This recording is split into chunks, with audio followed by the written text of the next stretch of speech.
All right, welcome to MTGMoxBox again, and this time we are previewing Kaldheim, and then we'll be talking about our personal top two picks. But since this is a preview, since the cards aren't officially out yet, we will be kind of going over all our picks. So we'll just reminder, we're going to go over our top two, and if there's any ones that are not on our list, we will chime in and try to fill in additional cards that we might be chasing.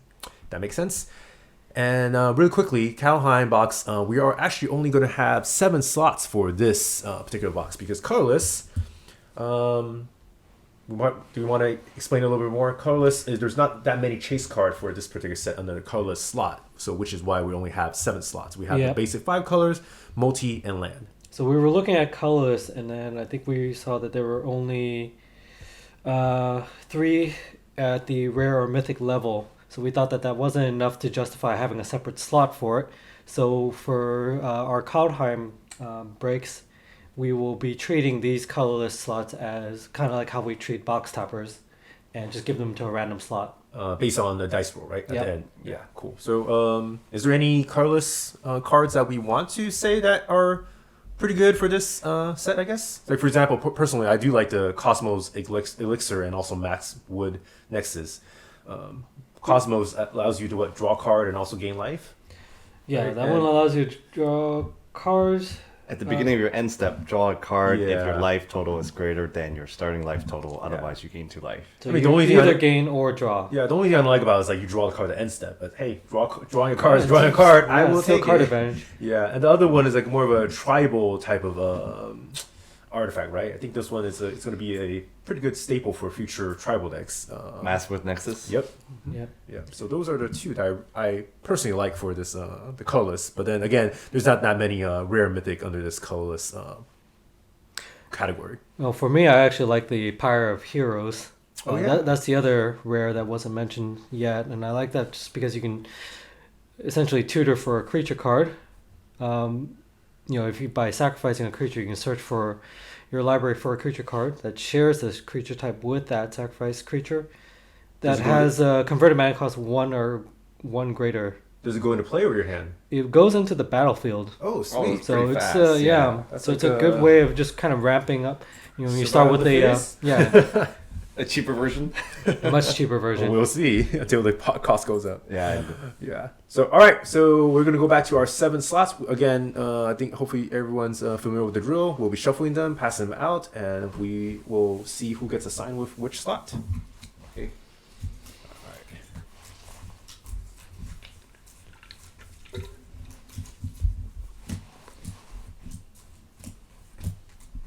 You get right. All right. Oh, okay. I got something different this time. Green and multi. Black and white. Black and white. All right. All Cool. right. Do you want to start with red? my Let's friend? start with red. Cool. So I thought there was a lot of interesting cards in this set. I had a little bit of You mean trouble. on the red or yeah, or and general? when I was just looking through the red, All right. the 2 that I narrowed down to. The first one is red's very first counter spell, I believe. So Tybalt's Trickery. Let's see. What does that do again? How many to cast? It's a. Let's see. It's a 2 to cast, 1 in red. No, not bad. Instant. Uh-huh. Counters a target spell. Then you choose 1, 2, or 3 at random. Controller mills that many cards and then exiles cards from the top of their library until they exile a non-land card with a different name than that spell. Wait, all this for 2 mana? All this for 2 mana. Man, makes Arcane Denial look shitty these days. Well, there's a bit of randomness to it, right? Because if you're countering somebody else's spell, then they will essentially look through their library for another spell that doesn't have the same name, and they can play it without paying its mana cost. It has to be the same type, right?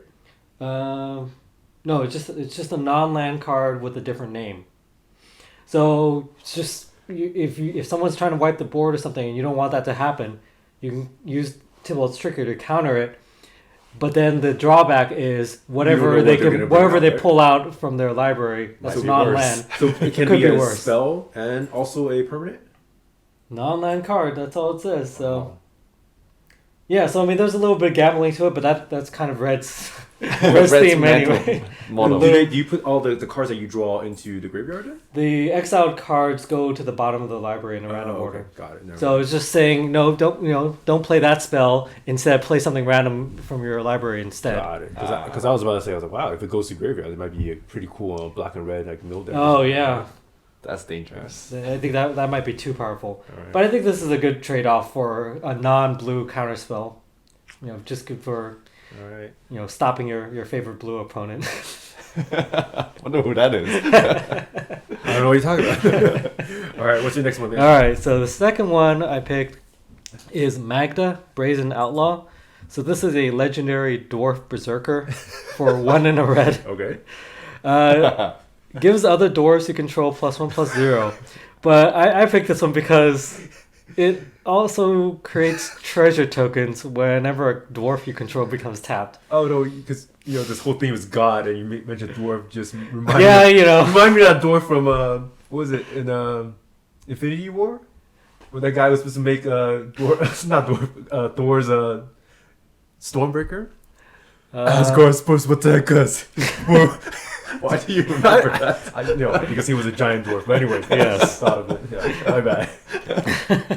So wasn't what I was thinking. I was just interested in the treasure tokens. All right, my bad. Well, and I also I like tutoring for cards, and this one also gives you the ability to sacrifice 5 treasures to search your library for an artifact or a dragon card and put that into the battlefield. Oh my goodness. That's pretty good. So, if you have a treasure themed deck and you have, powerful artifacts or dragons stuck, in your library, I know because a sneaky way of getting it out. Because your 2 red cards were not on my list. My first one was Ghost Band Dragon, and the first thing I thought was treasure, man. Yep. Well, Like that dragon from Hobbit, small. Small. Yeah. Like, hey, it's like Well, that would work it really makes well. each treasure to make 2 mana instead of 1 too. Yep. Yeah, so Yeah. it doubles it. Doubles it, Yeah, that's the same for me Yeah, I like too. that one. Yeah. Is that you have that on your list? Yeah, I have that one. And then the second one that I have on my list that's not on yours is Quickbringer. Capture your opponent's life points, and you continue to damage them, deal damage to them as long as you have Quickbringer in play or in your graveyard plus a giant. So Quickbringer itself is a giant, but if you don't have, if he's in your graveyard, if you have another giant in play, it actually does the same thing. Deal damage to your opponent still, and it's actually a pretty fat creature, 5/4. Sure. Yeah. So those are my 2. What do you So have? that's mine not- too are Ghost Band Dragon as well, and the second one is Dragonkin Berserker. Oh, okay. Yeah. It's a human berserker, first strike. The interesting part is the both abilities you activate cost 1 less to activate for each dragon you control. So this would work perfectly for my dragon deck. Because the both ability for this berserker is that 4 in a red, you create a 5/5 dragon creature token That with is, flying. So essentially you can make it down to 1 red mana, create a 5/5 every time you attack with this berserker. All right. So since you brought that up, so is Boast a new ability for this set? Right, and you activate it only if the creature attacked this turn. Got it. So it's almost like if your creature attacks Yes. this turn, you can play the Boast cost and it does something, right? It does, Yeah. does the both ability. Got it, But you okay. can only do it once each turn. Got it. And you have to attack first before you do it. Yes. Got it. Okay, so that's a new ability for this set. Right. Cool. Very All right. interesting. Nice. All right. So we go with red? Yep. Yep. All right. Next is green, which is I have that. So my first green that I have is Wolverine Riders. You get a free elf token at the beginning of each upkeep, and you gain life. Sign me up. That's a really powerful elf. Yeah. So I think it will pair really well with my elf commander, Izuri Claw of Progress, which whenever a creature with power 3 or less comes in play, I get an experience counter. And I get to put more plus counters on my creatures based on the experience counters. So this little guy, this little rider here will definitely help with that. My next creature, actually next card I should say, it's Finn the Fangbearer. I think a few videos ago we were talking about how in this set you're about you can grant almost like an infect ability to any creature that has a death touch, which is this guy, right? So if this guy gives all your death touch creatures infect times 2, not just 1 counter, it's 2 counters if it's able to deal damage to your opponent. So Death touch plus equals 2 poison counters, right? Yep. Yeah. Yep. Sweet. So those are my 2: Wolverine Riders and Finn the Fangbearer. Do you have Those are anything rare? else? Yep. Why am I not seeing that? So for green, I pick what's his name? Vornislex? The monstrous Vorinclex? Vorinclex, yeah, monstrous right raider. That's the one that I think the chase card is the Phyrexian version of it with the Phyrexian text. 6/6 trample haste. Whenever you put one or more counters on a permanent or player, put twice as many of each of those counters on the permanent or player instead. So if you were talking about poison counter, twice the poison counter. Oh, so is it almost like doubling season? Almost. Yeah, it is. If an Bit of opponent doubling. would put one or more counters on a permanent or player, they put half of many of each Oh, of and these it rounds down counters. too. Ooh. It rounds down. When you say round down, does that mean that it's just zero? One Yeah, would round to 0. one would round to 0. Oh, So it's doubling season for you, but it's Yeah, negative that's pretty double mean. season for you for your That's pretty opponents. mean. let me change my card real quick. But yeah, Vorinclex is very powerful. It'll And probably make you a lot of enemies. Wait, so let me to ask, play. why do you want what? Why do you want it? why not? It's, No, I'm just wondering, what deck are you going to use it for? I don't know yet. Yeah, see, you should give it to me if you get one. I don't know. I'll think about it. I gotta think of what deck to put. Alright. Well, the second one I know which deck to put into is Spirit of Aldegard. It's a 0/4 Bear Spirit. Alright. Um, How appropriate. It's a But- snow creature. yes, it enters the battlefield, search your library for a snow land card, review it, put it into your hand, and shuffle library. It gets +1/+0 for each other snow permanent you control, so it's not really powerful by itself, but you need snow lands to make it bigger. So question, it's a spirit, so that means it's dead, right? That kind of goes against your No, little... it comes into the battlefield, it's fine. Alright, just saying. I mean, It's not in the it graveyard. says bear spirit, so it seems like it's not alive. And I don't think It fits the tribal deck, alright? it goes against what you like about bears, man. But anyway, Fascinating. do you have So anything? my cards were completely different from what you Oh my guys. goodness! All right. So maybe I'm looking at a different list. But I went with In Search of Greatness as my first green. It's a enchantment for green. And at the beginning of your upkeep, you may cast a permanent spell from your hand Ooh. with converted mana cost equal to 1 plus the highest converted mana cost among other permanents you control without paying its mana cost. That was That was the key word. that was the key there. You know, it's a free spell as long as it fits the criteria. So Wait, so not it's bad. almost like Cascade, is it? But It's like opposite, right? Because Cascade it has to be less than whatever you but this cast is it. your hand. This is not your library. So it's almost a Cascade, but it's actually in your hand that you Right. play it. And you out. get to choose. oh right? interesting. Right? Yeah. Yeah, so I mean, as long as you build your deck with a lot of different converted mana costs, you should be able to take advantage of this, right? Because you play this on turn 2 with 2 mana. In your next turn, you could basically play a 3 mana permanent spell for free. And That's if you don't pretty have good. one, you could scry 1. Oh, So it's like there's no downside to it. Oh, So- very value added. Yeah, so I figure it's flexible because I don't really know what deck to put it in, but if you have a lot of green, Well, Looks better like give you it to us. You don't know which deck to put it in. all right. You have another one? My second one is the backside of Kolvori, the god of kinship. It is the Ringheart Crest, which is the legendary artifact for 1 and green. When it enters the battlefield, you can choose a creature type, and then you can tap to add green, and you spend this mana only to cast a creature spell of that chosen type, or a legendary creature spell. So I picked this because I figured it's a good fit for my Sisei deck. They can basically tutor for legendary cards. Yeah, and it was a good way of searching for a cheap ramp. So you wouldn't really use the other side. You would use the You could. God of Kinship most I mean, of the time. the other side, it's just a bonus at this point. I just kind of picked it based on the artifact. It actually works really well in the Sisei deck too, because the Sisei deck is basically all legendary permanents. Oh, that's true. And for this god, it's a 2/4 for 4, which is 2 green. And then as long as you control 3 or more legendary creature, it gets +4/+2 and vigilance. So it makes it a 6/6 vigilance. Dang. With also the ability to look at the top 6 cards of your library to reveal legend. So I mean, so it's a good fit all around for us, for my sister deck. It's not even white. It has vigilance. That doesn't make sense. Yeah. Yeah, but those are my 2 green It's cards. quite. Why does red have counters? You know? Yeah, that doesn't make sense. Yeah, either. whatever. Yeah, I mean, I those guess color circles I are. mean, back in the color days, red pies. does have a counter that counters blue spells only, but still. Right. All right. Any other thing? Anything else for I green? think that was it. I think we all had different cards, which is Interesting. kind of shows you how interesting this set is. There's That's a lot true. of different directions that Different you ways can you take. can make your deck. Yep. All right. Next we have white. So for white, I actually chose both the gods, but not for the gods themselves. I actually thought their equipment were more powerful than the gods themselves. Got it. Okay. Like the Sword of the Realms, that's on the back of Halvar, God of Battle. Equipped creature gets +2/+0 and has vigilance.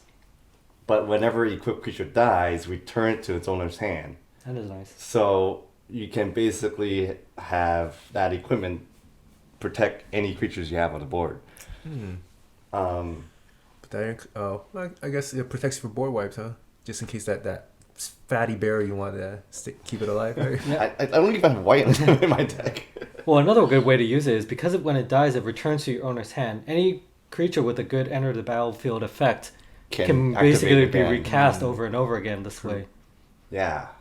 Because you can kind of sacrifice something and then it dies, right? But it returns to your hand. Yeah. Yep. So that's And your the bear word. never dies. It's not a spirit, dog. Well, see, there you go. Just helping me with my deck. The other one is Valmira. Valmira Protector's Shield.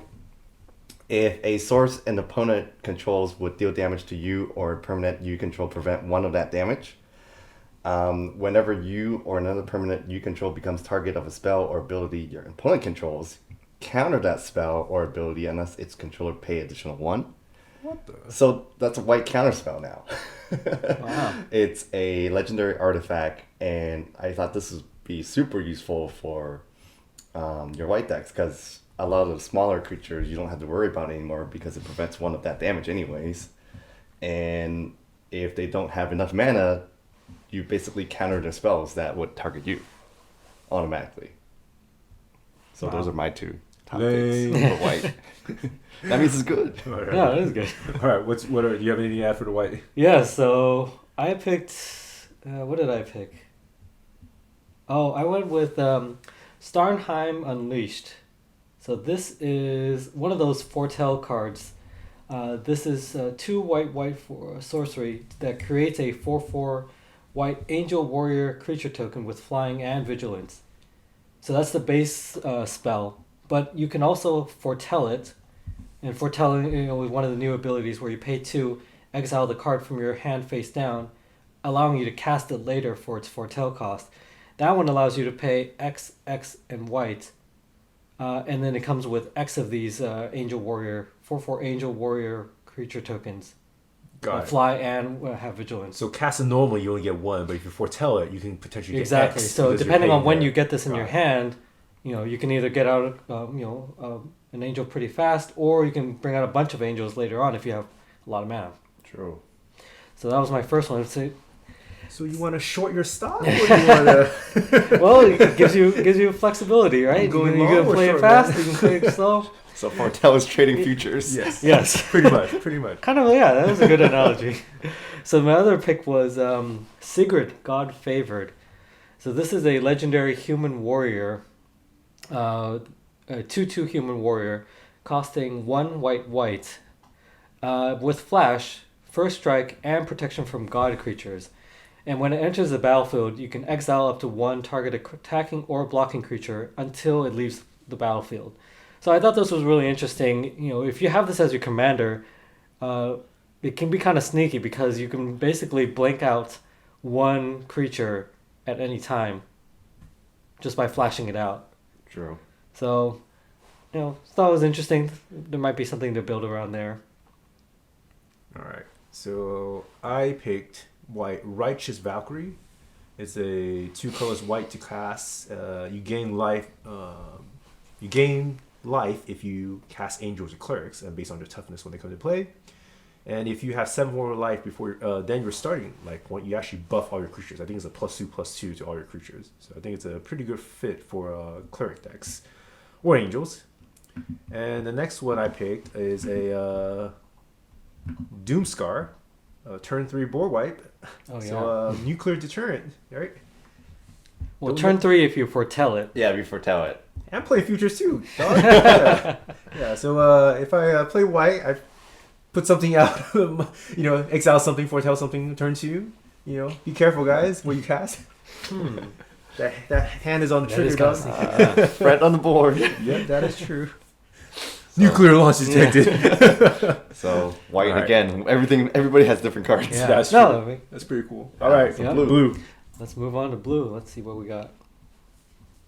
So the first pick is, I think, something that a lot of folks have already kind of called out, and you can see the price has already been increasing. I've just been watching it for the past week or so. But the first one is Mystic Reflection. So this one is the one and a blue instant, where you can choose a target non-legendary creature, and the next time one or more creatures or planeswalkers enter the battlefield this turn, they enter as copies of the chosen creature. And it also has a foretell option as well. But what I really like about this is you can use it two different ways. If you are using it on your own creature, then you have a bunch of creatures coming into the battlefield, and you want to have them come in as a copy of something nicer or bigger. That's one way you can use it. The other sneakier way of using it is if you know your opponent is casting something with a good enter the battlefield effect or something like that, you could essentially have them enter as like a weaker creature instead, if you have like a weak cheap token or something on the board.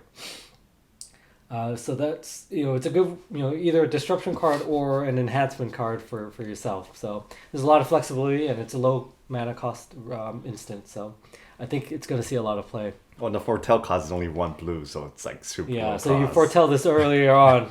Like at any time for 1 blue mana, you could kind of screw up somebody's So game. sneaky. Yeah. So you say you frogify someone's creature, then when he casts something else, you make it copy that frog again. Yep. Yeah. Like Two frogs. If they're trying to bring out a bunch of large tokens or something like that, then it'll become 0/1 frogs or something like that. Cool. Oh, that So- would work. Yeah. So my second card is Orvar, the All Form. So this is the legendary shapeshifter for 3 and a blue. And it has Changeling. And whenever you cast an instant or sorcery spell, if it targets one or more permanents you control, you get to create a token that's a copy of one of those permanents. So this kind of goes with that whole Mystic Reflection too, where you can build a deck around this, this shapeshifter, where you just have a bunch of low mana cost instant or sorceries that target your own creatures. You're basically having cheap ways to double or duplicate your creatures. And then it also has a second ability where, if a spell or ability an opponent controls causes you to discard this card, you get to create a token that's a copy of target permanent. So even if, it gets, this card gets discarded if it's in your hand, You still get the you copy still of get something. something. Yeah. Something that's already on the board, right? Yes. Oh, actually, it's target permanent. So permanent on can the board. be anybody's. Yep. Cool. Yeah. All right. Do you have any? Oh, Did you guys pick blue. different I ones? got something different. I got Inspired Sphinx, which is it's a reprint from this set. I don't know what it is called. Game Night. Casting is a little steep for it, but you get to draw some cards and make some Thopter tokens. So perfect for my Thopter deck. And another one I got is Cosmos Charger. Another card that helps with the whole foretell mechanics. Which reduces the foretell costs, and also you can catch them as flash. Yeah, the horse bear. Nice. Yep. So it's pretty cool. Yeah, so that covers the 2 that I have, Mystic Reflection and Cosmos Charger. Cool. All right. So All right. we got blue covered. All right. So we're moving on to multicolor. The first one I have is Vega, the Watcher. I think that's the owl-looking one, right? You get to draw a card when you cast a card not from your hand, so it works well with the whole new foretell ability in general, since you'll be casting it from exile. And I also think it works well with this other black creature called Dream Devourer, which I'll probably talk about if later on when we get into the black one, unless it's on someone else's list already. The next multicolor I have is Furha, I guess, or Furja, Judge of Valor. This commander probably can help fill your graveyard really quickly, and if you have ways to bring that dead army back, you will be the most wanted one in your game. Wow, I did not pick those 2. All right. I picked Valky, God of Lies. Liar. All right. And the flip side is Talbot, Cosmic Imposter. Valky itself is super powerful already. When it enters the battlefield, each opponent reveals their hand. For each opponent, exile a creature card they reveal this way until Valky leaves the battlefield.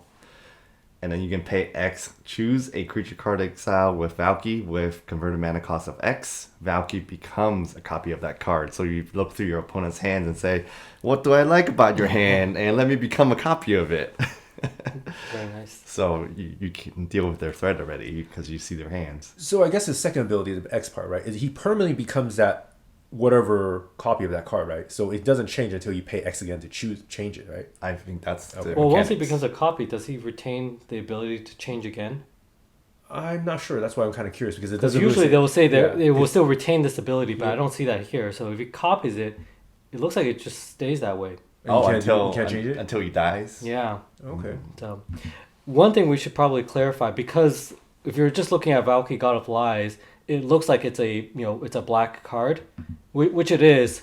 For the purposes of our slots, we're taking both sides of the cards into consideration, and of course the reverse side of Valky is Tybalt, who is multicolored, and that's why we are talking about this card in the multicolor slot here. Yeah, and Tybalt, it's pretty nasty too. So actually, just letting our I guess our viewers know. So in this case, this card will go into the multi slot, right? Right. Multicolor slot, I yeah. envisioned this one Cool. going into All the right, multicolor just slot. checking, making sure everyone's on the same page. Yeah. And then the second one that I pick is Coma, Cosmos Serpent.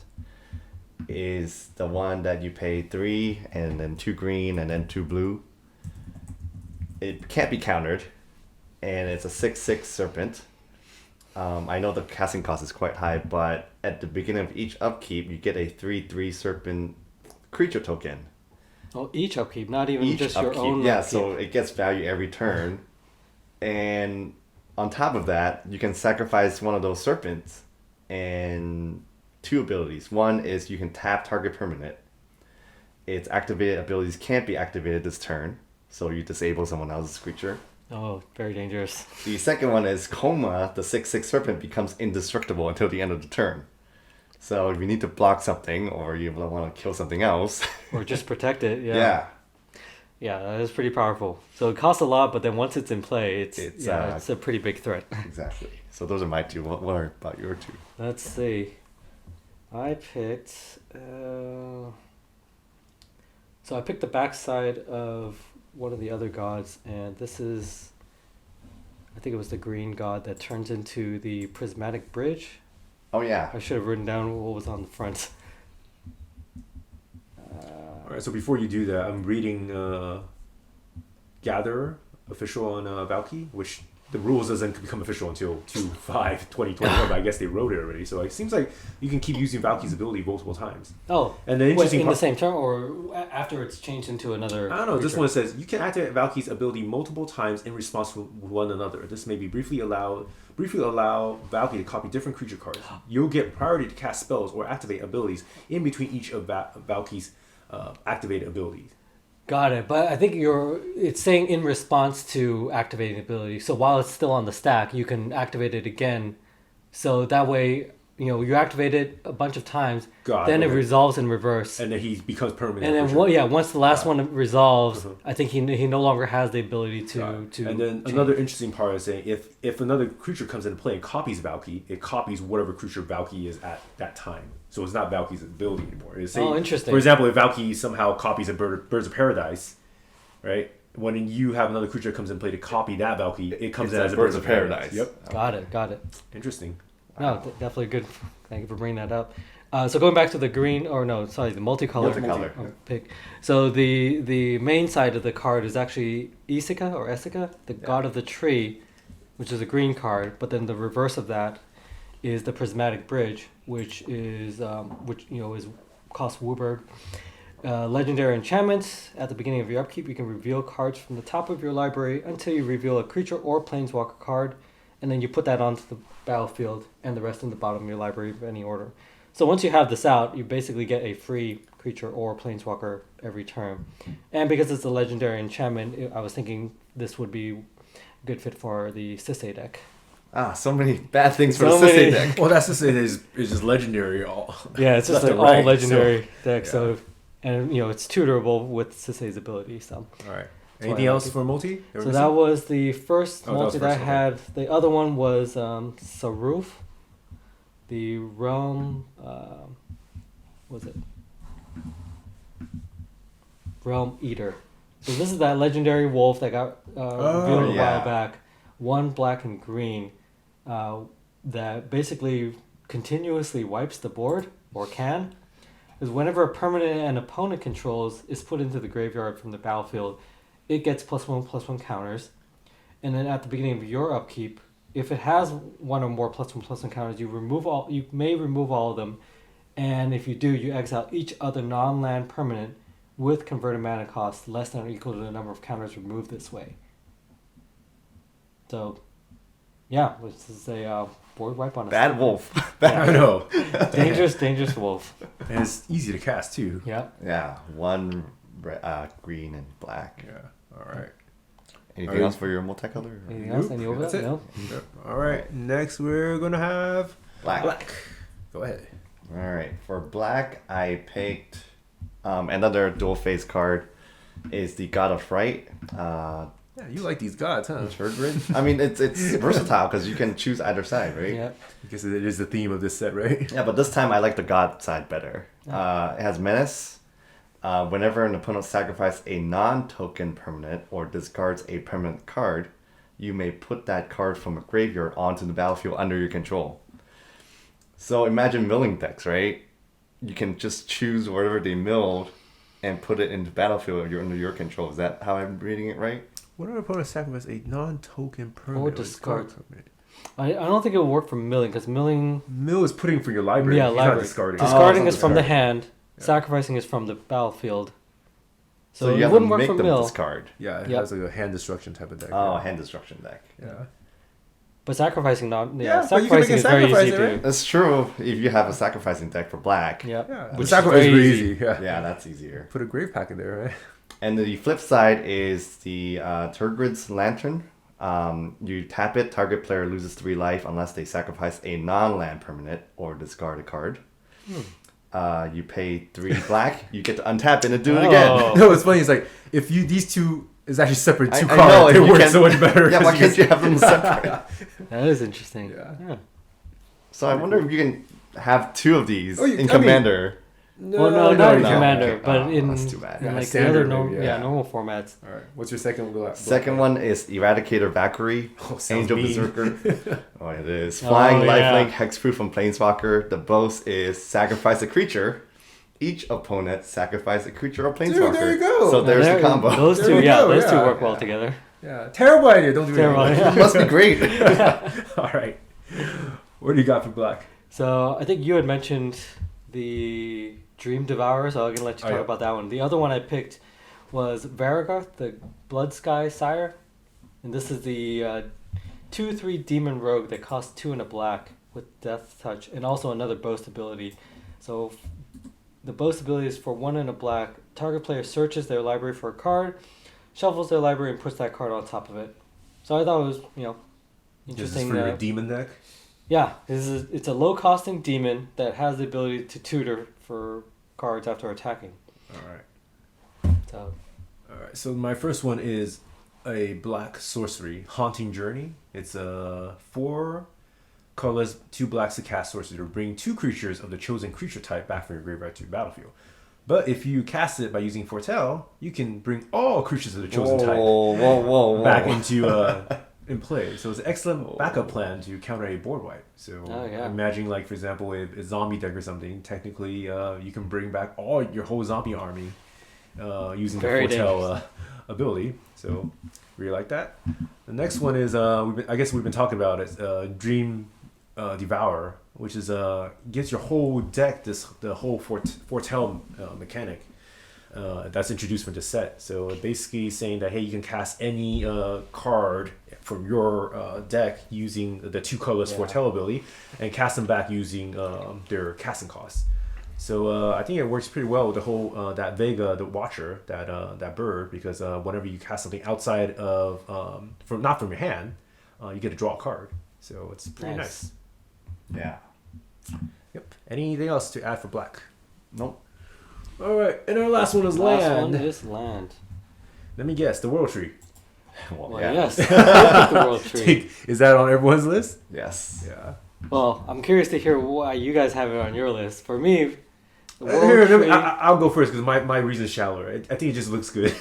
I do like the artwork, yes. I agree with you. Yeah, but the only thing I have a complaint was like, how is this land not legendary, man?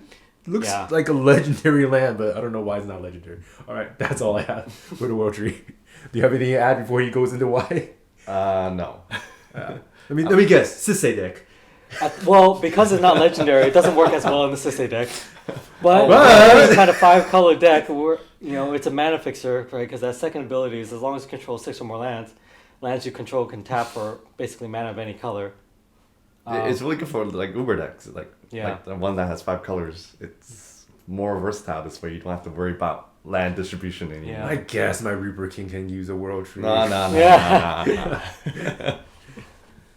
Oh man, yeah. I was thinking this might be good for the pandemic deck since Pandemic deck. because it has all the gods in there, or not the gods from Kaldheim, which I may consider adding. But you might want to clarify to our listeners why you call it a pandemic deck. yeah, so there's I think I put a blog post up too, but yeah, it was just a deck that basically focused around Corona false god. Okay, got it. Okay, and giving everything infect.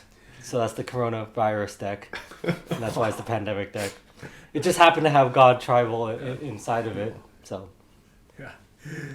So, sorry guys, if this hope this doesn't offend anyone, but his deck was built before all this. Well, it was built during the pandemic, so I was trying to help you out, but sure.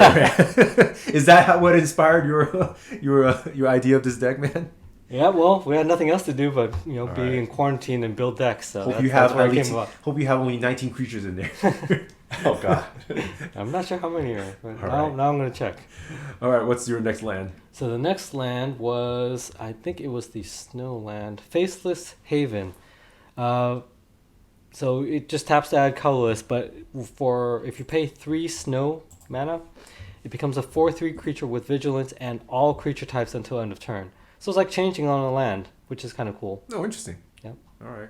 And I think this set also had all the missing pathways. Yes, it has the second half of the pathways, so it completes that set, which is also good. That's why I didn't bring it up, just because we'd already talked about it. Yep. But then that means good. There's some good things to chase for the land set the land slot for this particular set too. Exactly. Right. There's some good value there. Sweet. Wow, they have some. We're just browsing through some of the basic land. That island looks amazing. Yeah, the artwork is really nice. Yeah, that one looks really Like nice. with the Northern Lights. Yeah. Yeah. Cool. I was thinking it was gonna be hard for them to follow up Commander Legends, the set, any set with following Commander Legends, but I feel like they've actually the basic lands or no, just a set from a set in general. It seemed like it was gonna be pretty hard to follow up, but I feel like they've done a pretty good job overall. I do agree because when I was watching, following up on the was it the previews? Yeah, I feel like the more previews, I got more and more hype about this set. Because before I was like similar to what you were saying, I was like, oh, Commander Legend is it was pretty fun set to begin with. So I was like, wow, what else can they throw at us that'll make us want to, go all in on this set too, right? Right. So surprising, I think they did a pretty good job. The whole God theme and the whole giant stuff, I guess, and some dwarves are pretty fun. Yeah, there's a lot of tribal support. They brought back sagas, which I also like. We didn't bring it up, but yeah. Oh yeah, the saga seems like it's pretty heavy on this in this set. There's a lot of different ones. Yeah. And I just like how the artwork looks on the saga with the vertical artwork. Some of the artworks for the gods look pretty good too, just because it looks very different. It only reminds me of what they did. Was it Ikoria? How they did the showcase one. So it kind of reminds me of that, but not so in your face type of drawing style, I guess. True, and they have that special border with I guess the Nordic theme. Oh yeah. Yeah, so reminds that's me of holiday cards, man. Don't you think? I guess so. Yeah. Gingerbread houses. Cool. Yeah, that's true. All right, so just remind everybody that we are still doing our Kaldheim, which is very timely. Kaldheim set booster pack giveaway. So we will be picking a lucky winner from our last video to give out this free pack. All right, that's it. Yep. Yeah. All right. Well, if there's any cards that we didn't talk about that you think are interesting, definitely leave a comment and let us know. Yeah, leave a comment and get a chance to win a pack for during our next video. All right, everybody. It's time to do the giveaway for Kaldheim Booster Set Booster Pack number 6. And we're excited because Kaldheim's coming out in 2 days. So let's see who wins.